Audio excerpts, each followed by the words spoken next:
Hello guys, আমাদের ঝুনঝুনকে এখন দেখো বাইরে বার করলাম। এবার বাইরে বার করে চারিদিক দেখছে, এই দিক ওই দিক তাকাচ্ছে, শুধু বাগানের দিকে দেখছে, গাছপালা দেখছে।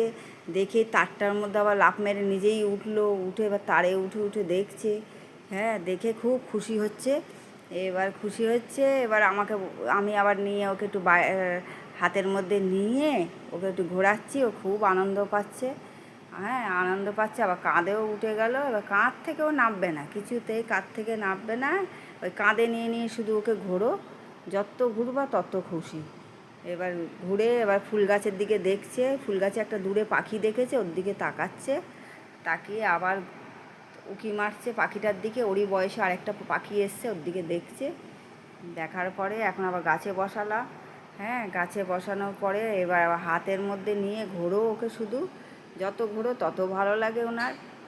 এবার এখন এই ওয়েদারটা তো খুব সুন্দর, যার জন্য বাইরে বেরোনোর জন্য ছটফট ছটফট করছিল বলে আর বাইরে আর একটু বার করলাম। বাইরেও ভালো লাগে, ওর ঘরেও ভালো লাগে থাকতে, খুব খুশি লাগে। আর একটু পরে ওকে আবার খাওয়াবো, দুপুরের সময় হয়ে গেল। খাইয়ে টাইয়ে তখন আবার একটু বসবে টসবে। এখন ওয়েদারটা মেঘলা মেঘলা বলে ওকে খুব ভালো লাগছে দেখতে। ওয়েদারের দিকে তাকাচ্ছে, ওই দূরের থেকে একটা কুকুরকে দেখতে পেয়েছে, কুকুরটা দেখছে আবার উঁকি মেরে। এবার গাছগুলো দেখছে, কোথা থেকে পাখি আসছে কি না, ওর জুড়ি বন্ধু বান্ধব আসছে কি না, সেটাও দেখছে বসে বসে।